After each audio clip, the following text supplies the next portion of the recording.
62% want to suppress free speech to stop causing offence to religions. 1/3 of young British Muslims, 16 to 24, believe you should be put to death for apostasy, for leaving the faith. But we have honour killings, forced marriage, cousin marriage, child marriage, polygamy. These are all things people are afraid to address because of the issue of Islamophobia. I'm Emma Trimble and this is GBN Originals. This is going to be one hell of a spicy debate. I'm joined by historian and NCF Senior Fellow Rafe Heydel-Mankoo and political commentator Fahima Mahmood. Is Britain a Christian country? Let's take a look at this. represent कर रही हूँ अपने पाकिस्तानी सारी आवाम को, पाकिस्तानी मुसलमान औरतों को. Now I'll read you out what she says. I'm representing my Pakistani nation and Pakistani Muslim women. I'm very proud wearing hijab. Wherever I go, I will represent Muslim women. In South Yorkshire, I am the first Pakistani Kashmiri mayor. It is a point of pride. I am absolutely privileged and it is an honour to be in this position.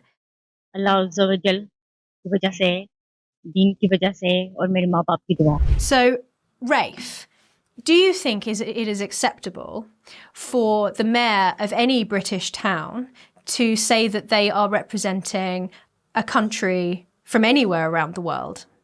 No, it's not. Other than Britain. And it's not to directly attack this councillor, this new mayor's reputation. She seems to be a very decent person from what I can see.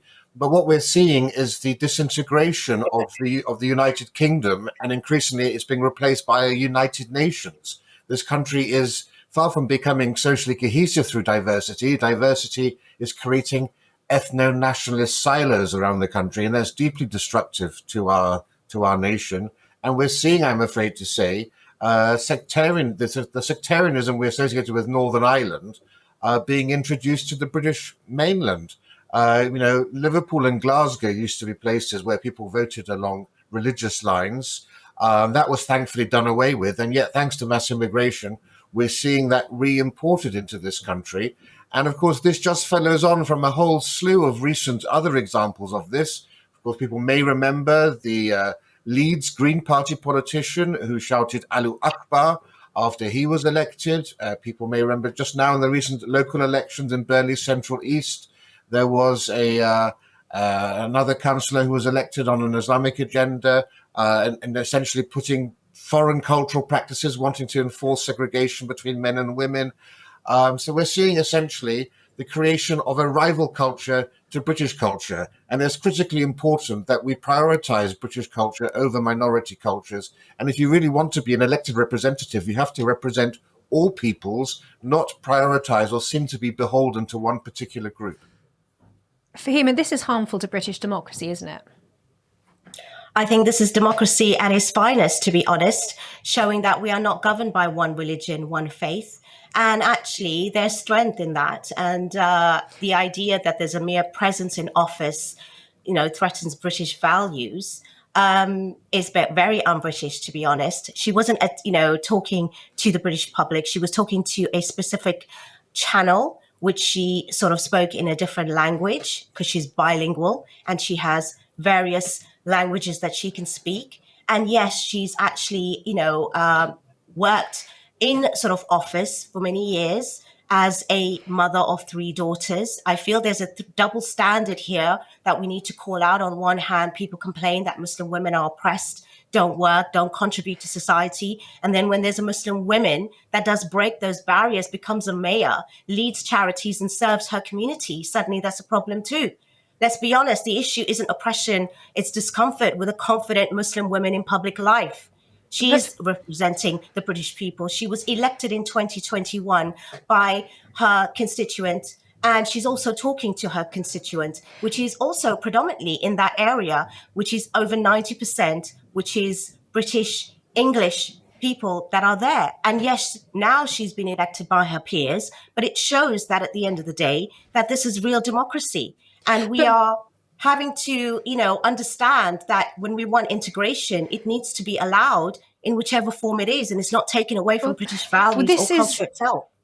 This surely is the opposite of integration. Rafe, Fahima said there that we're not governed by one religion, but it seems as if the people of South Yorkshire are being quite explicitly governed by somebody who in this initial address has quite clearly privileged not just their religion, but also a foreign country. I mean, the address is in Urdu, of course, so it's excluding English speakers who don't understand Urdu.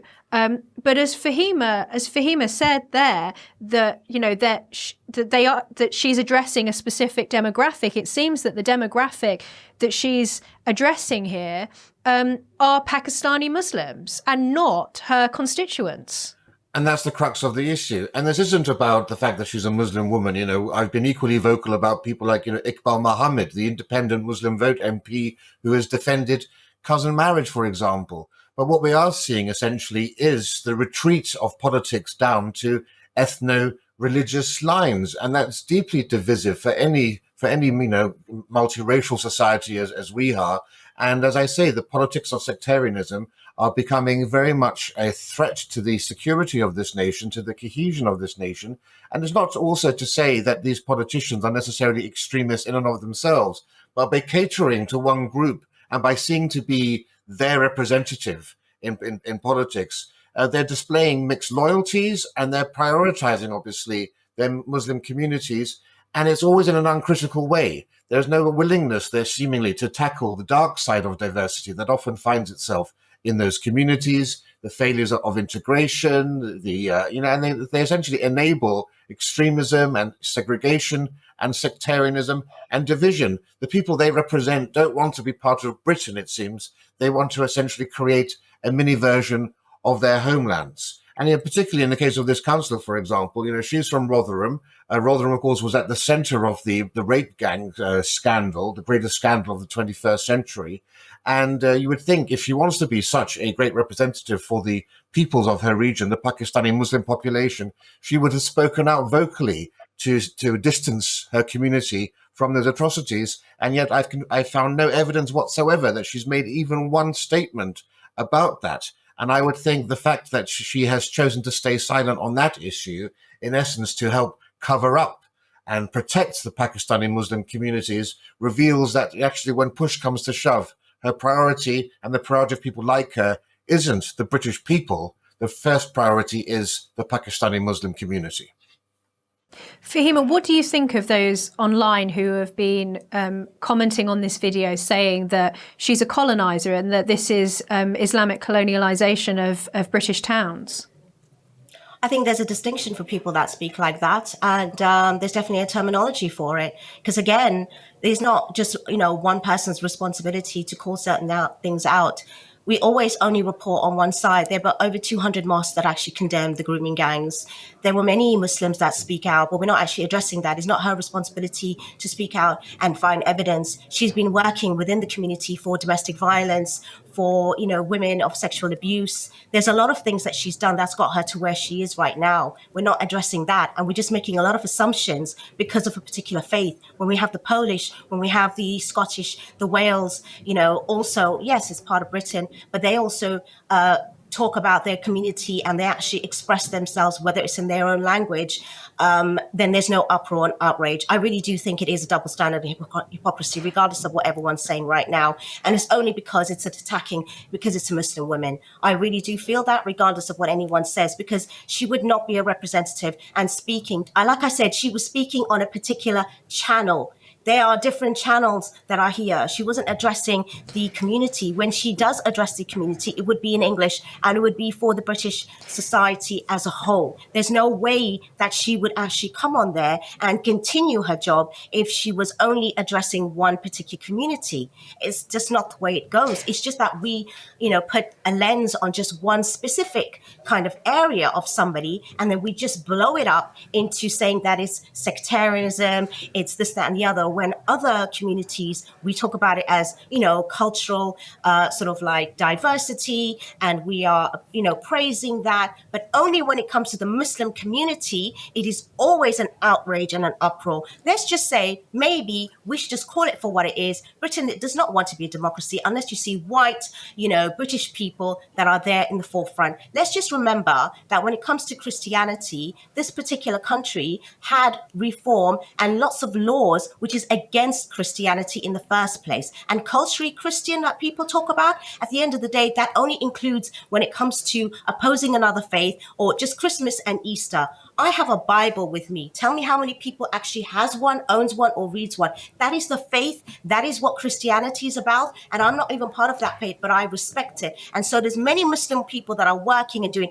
They do things exactly according to the law of this land and country. They are elected. They are doing things, not, colonizing, not doing things illegally, not invading. It is with the law of the land, and there's still a problem. That I do not seem to understand. I really don't. Nobody is denying, of course, that the majority of Muslims in this country are well integrated and are productive members of society. That's to be celebrated. Of course, it's not an overwhelming majority because there is a very sizable minority who hold attitudes, views, and religious extremist beliefs which are completely abhorrent to our culture. We know from polling, 10% of Muslims in this country identify as jihadists and support terrorism, for example. And we've just had a report out from France, from President Macron this week, talking about the Muslim Brotherhood's entryism into politics, into local government, and trying to essentially infiltrate French institutions and slowly push them towards more extremism and more tolerance of extremist Islamic policies and beliefs, and to the adoption of Sharia law in local communities as well. We had a similar report out here in 2015. So there is something wrong and deeply worrying about what's happening within large Muslim enclaves. And we know that segregated communities of Muslims are twice as likely to be extremist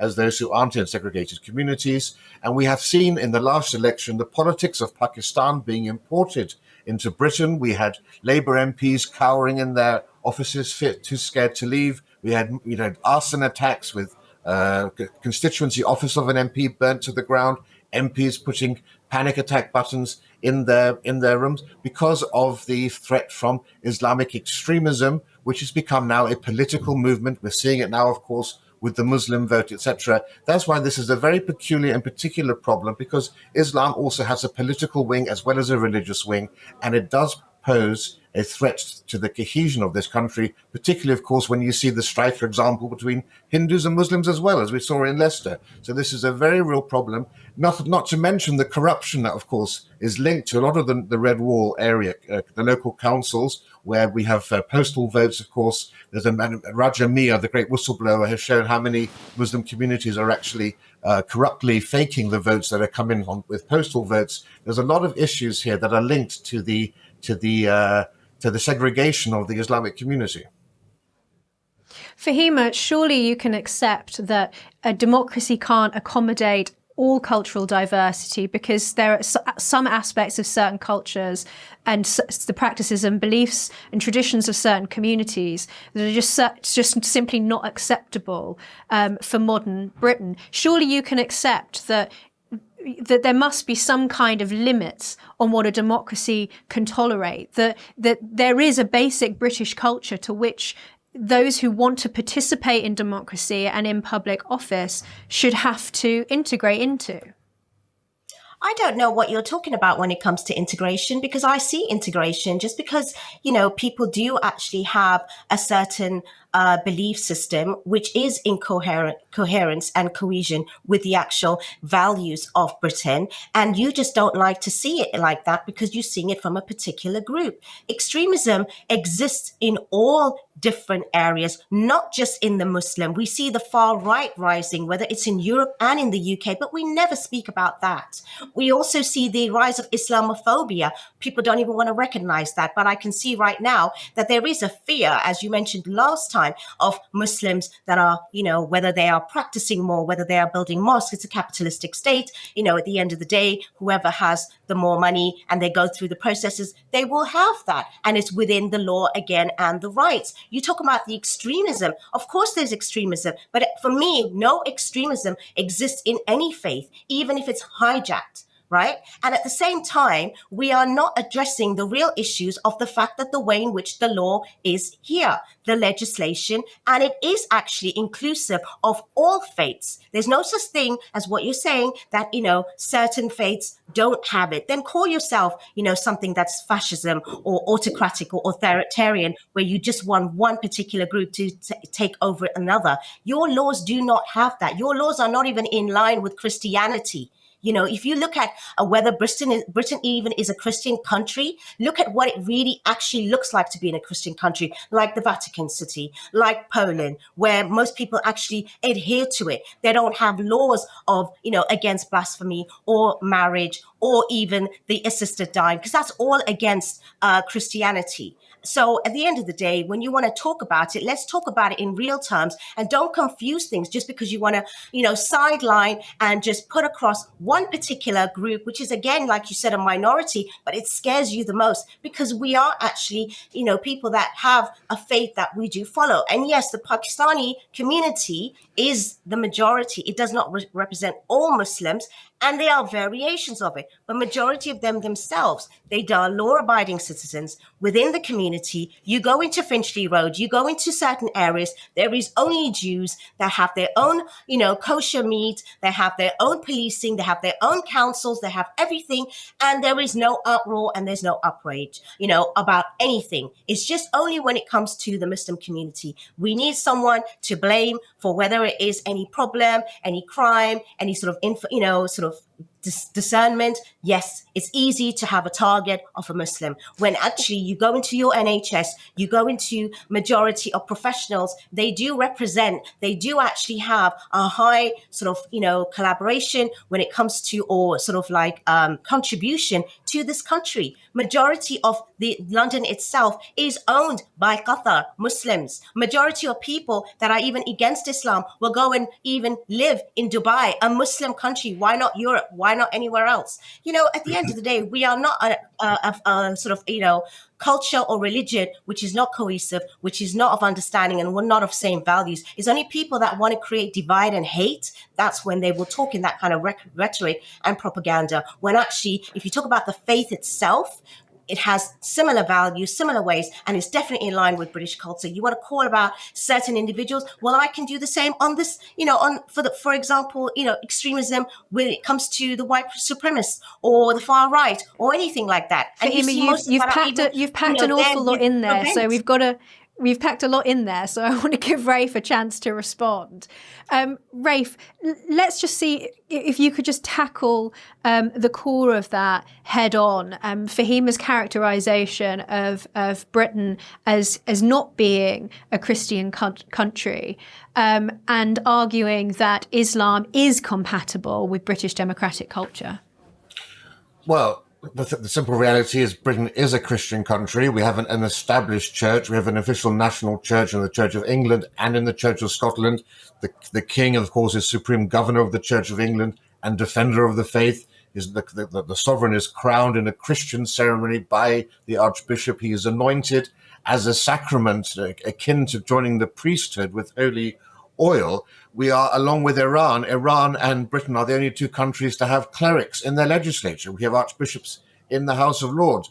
We are fundamentally a Christian country, and it goes far beyond that, of course, because even if you are an atheist today, if you are a secular liberal Democrat voting atheist, you are going to be somebody who supports the idea of universal human rights, for example. Well, that is a fundamentally Christian concept, the whole idea of the ultimate inherent dignity of the individual. You don't find that in Islamic cultures. You don't find that in fact, in non-Christian cultures. These developed in the Christian concept, and indeed the success of the West has been due in many ways to its fundamental Christian precepts. Our very worldview, the way we perceive the world, the way our institutions perceive the world, the way our government and our politicians see the world is fundamentally rooted in Christianity. And that's why the perception of a Muslim politician in Pakistan will be different to the perception of a British politician in this country. And that's the crux of the issue. The Christian world, and now increasingly the developed world, views the world far differently than you would get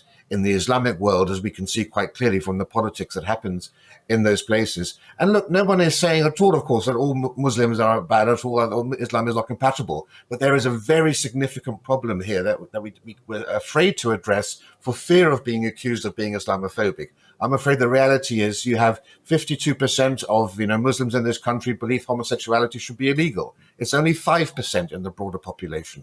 62% want to suppress free speech to risk to stop causing offense to religions. 1/3 of young British Muslims, 16 to 24, believe you should be put to death for apostasy, for leaving the faith. Britain is now the global center of honor killings, of acid attacks rather, but we have honor killings, forced marriage, cousin marriage, child marriage, polygamy. These are all things people are afraid to address because of the issue of Islamophobia. That's not being practiced by the entire Muslim population, but it's very sizable. And always remember, there are 400,000 Muslims in this country, between 350,000 and 400, who identify as being extremists and support terrorism.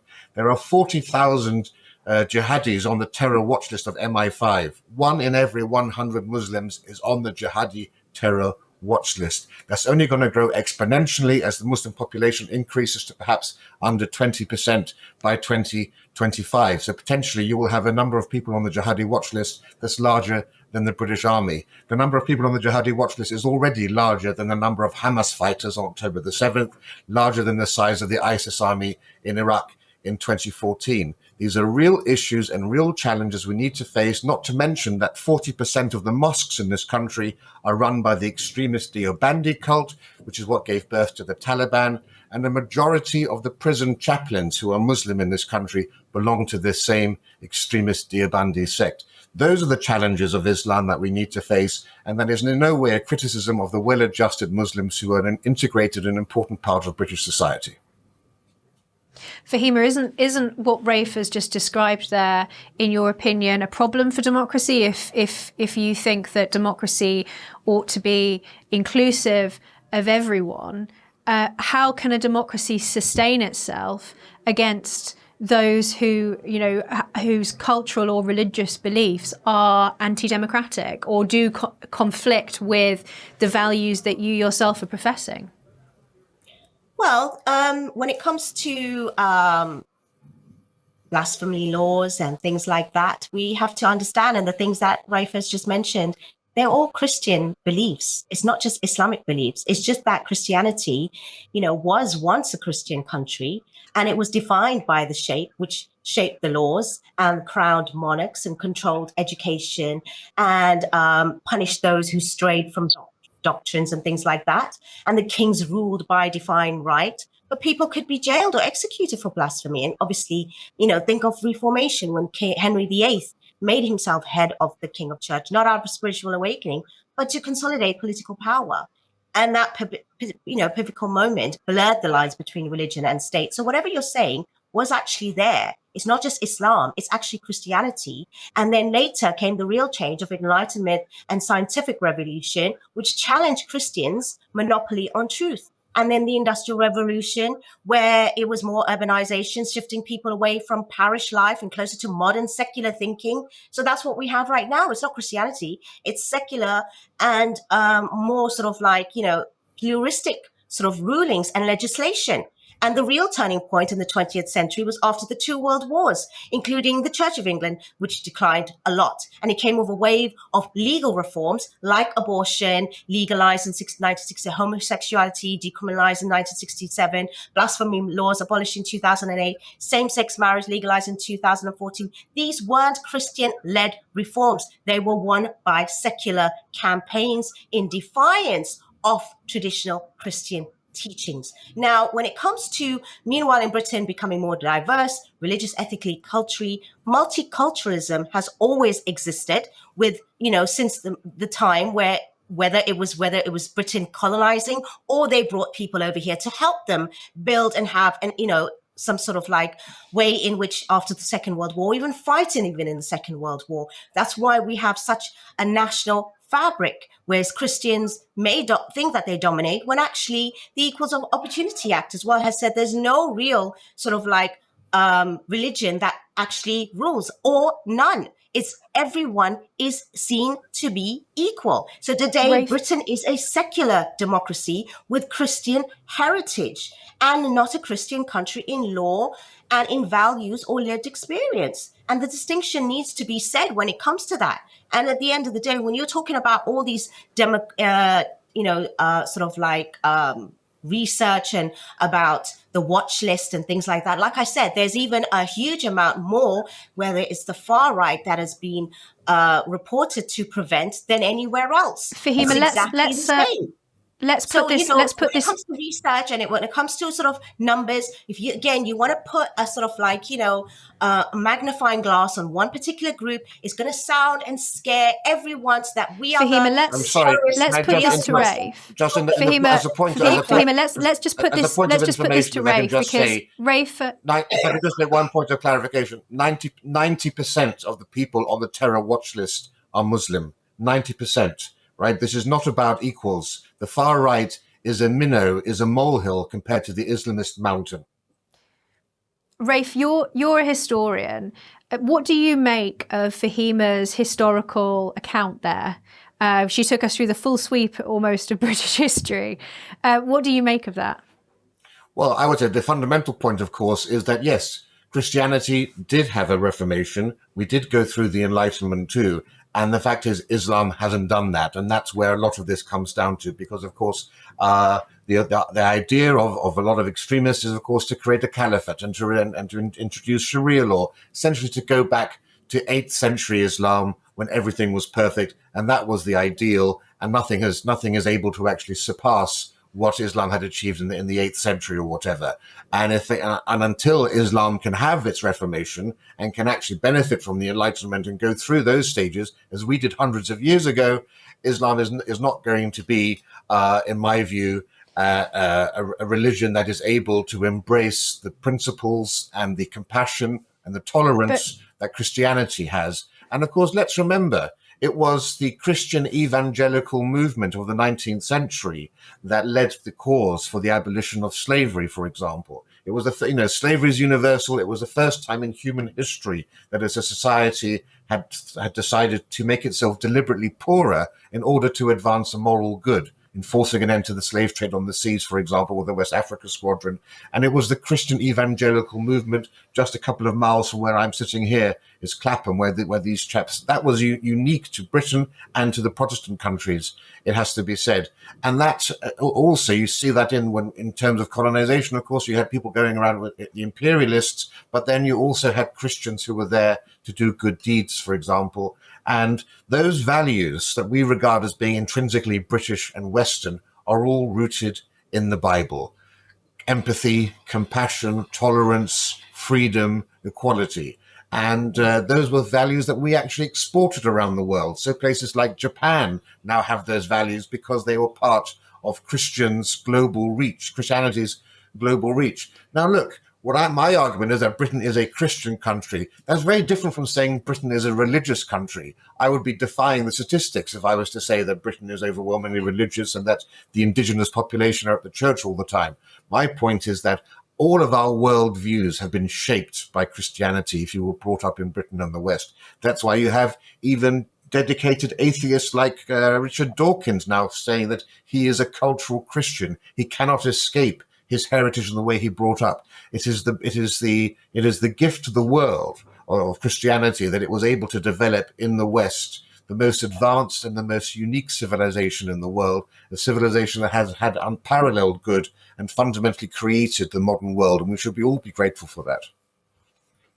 Rafe, can I put just one point of Fahima's to you specifically, just to get your view on whether you think it's historically accurate to say that we were ruled by the divine right of kings? Because my understanding of British history is actually that constitutionally speaking, we were quite unique, and that Christianity itself, unlike Islam, does carve out this space that became secularism. We might call it secularity. But that is something that is actually uniquely Christian. And because it's become so much a part of a sort of de-Christianized atmosphere, perhaps people don't recognize that that is actually something that is uniquely part of our Christian history. Well, the divine right is part of our. Is that what you're saying? That in the British Constitution, I'm thinking Fortescue, for example, that we didn't have the absolute rule that the French had. That there was that our Constitution developed in a particular way that perhaps maybe many people don't necessarily realise that that is something that has its roots in English Christianity. Yeah, that's very right. Yeah, so I mean, the whole principle of the English monarchy, of course, was of the rule by consent from the Witenagemot, which were the group of noblemen who would essentially bring together to decide on who would be the sovereign. It was only later on that we got the notion of the divine right of kings. But the key element of all of that, of course, is that it's about a covenant, and this goes back to the New Testament and to the kings of Israel. And the idea is that there is a covenant between God, between the people, and between the sovereign. And each promises, in essence, to do what they can to support the other.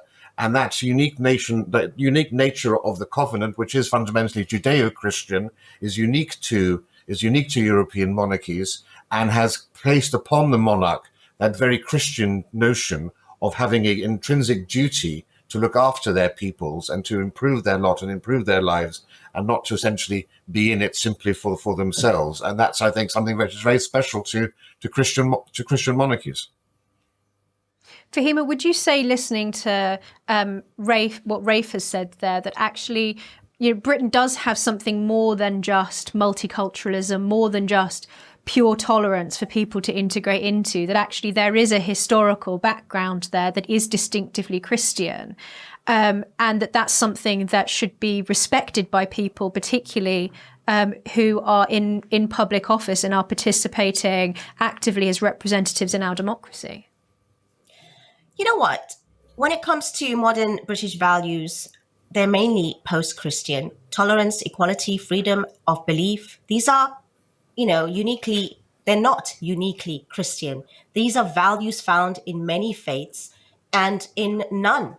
Okay, you can deny and shake your head on that. You don't know the Quran. You only know of the ones that, pick on certain things, which we can do the same on the Bible, the Torah, and the actual Quran, on certain things which are quite extreme. And there are cultural beliefs and the way in which society lives, which is nothing to do with the religion itself.